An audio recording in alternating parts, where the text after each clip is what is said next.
Hello, it's great to have you today on Faith Truth Devotional. Jesus Christ is Lord, and we definitely are grateful to the Father of Glory for giving to us the opportunity to study His Word and to be partakers of His glory. And we've been studying the book of Ephesians, and we're going to continue that journey today. And by God's grace, this is going to strengthen you as you move from one level of glory to another this week. Ephesians chapter 3, we stopped on the last time, and we're going to continue from there. Reading from verse 1 again. For this cause I, Paul, prisoner of Jesus Christ, for you Gentiles, if you've heard of the dispensation of the grace of God, which was given me towards you, how that by revelation He made known to me the mystery, as I wrote afore in afore words.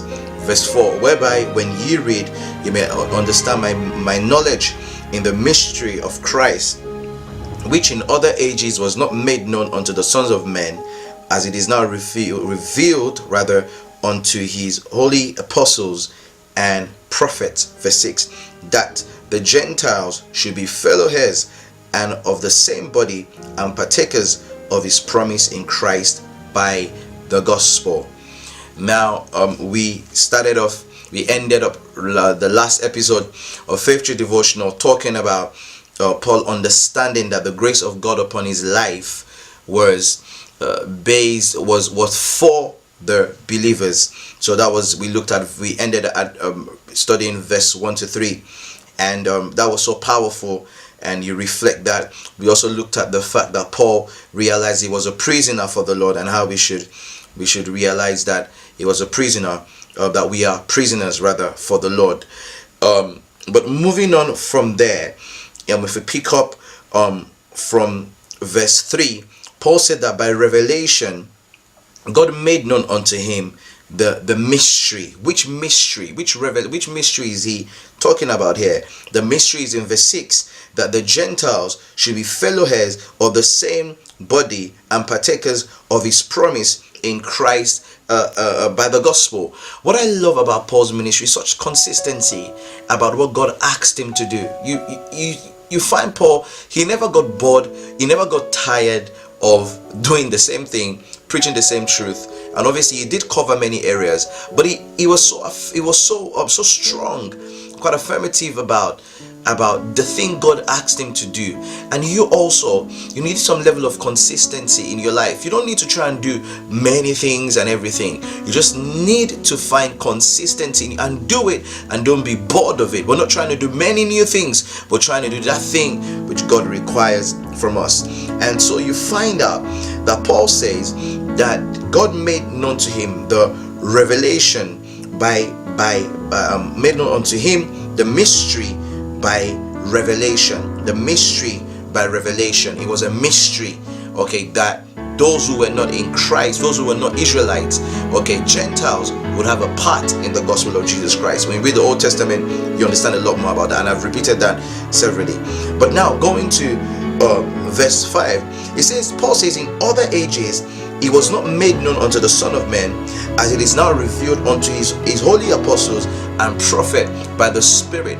Now, if you remember, not too long ago, one of the episodes I spoke about where Paul said, the chapter before, that you are built on the foundation of the prophets and of the apostles. And I was trying to explain to you again that does not mean that if you don't have and it's important to have the fivefold ministry for us to enjoy that, but that does not mean that the apostle and the prophet of our churches is the foundation that we are built on. No, that's not what it's talking about there. It's just talking about here that this mystery of the gospel, again, verse 5 makes it clear, it was given, to apostles and prophet by the Spirit to establish it. So if we understand that now, we don't need to run into trouble with people who are overbearing with the apostolic and the prophetic. And I use the word overbearing because they push it and they take it too far. But I will come to that in chapter 4, and already I've spoken about that a bit. But when we look at the fivefold ministry, we would understand that some more. Praise God. Now let's go. Let's read on. And I'm going to pick from verse 7. Remember, what I'm doing is I'm just opening up a few matters to you in your personal time. Go deep with the Lord. Now verse 7 It says, wherefore I was made a minister according to the gift of the grace of God given to me by the effectual working of his power. Verse 8, unto me who am less than the least of all the saints is this grace given, that I should preach among the Gentiles the unsearchable riches of Christ. That is so wonderful. That is so beautiful. I love the fact that Paul calls he calls Christ, he quantifies or tries to qualify, okay, the knowledge of Christ as unsearchable riches. As unsearchable riches. This is why we need to stay humble. No matter how much revelation we get, we must understand that the knowledge of Christ is endless, and we must have a fresh zeal to go after the knowledge of Christ. I was teaching again at my friend's church, and one of the things that the Lord said is that if you look at Jesus in the book of Revelation, in the book of John chapter 17, Jesus did not walk in all of his glory on earth. What do I mean by that? Jesus prayed, he said, glorify me with the glory which I had before the world began. Meaning that he actually laid aside certain privileges and certain glories before he came to the earth. But yet, look at what happened. And then at the end, before he left, he prayed that the Father will glorify me in that same way. So you begin to understand that there is so much depth to Jesus. And I love the fact that Paul says it's the unsearchable riches of Christ. Oh, that will realize that there is riches in Christ, but not the riches that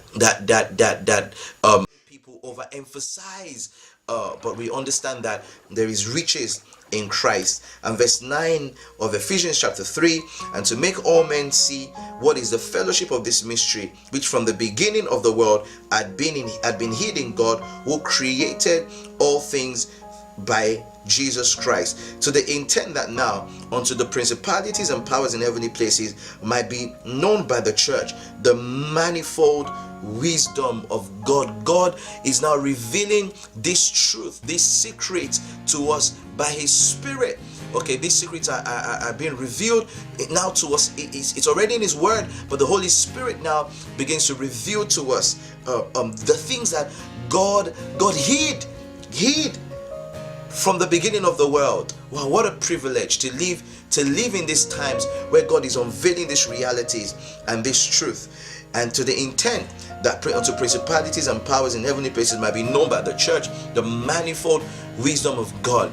You know, God's wisdom. I love what Amplified says. It says it's the many-sided, complicated wisdom of God. Not complicated, for us in the sense that we belong to God now, but complicated in the sense that, God's ahead of the enemy. Some people, might think that God and Satan are having a competition and stuff like that. The enemy is not in competition with God, because God is not in his class. God is God all by himself. God is not created. Satan was created.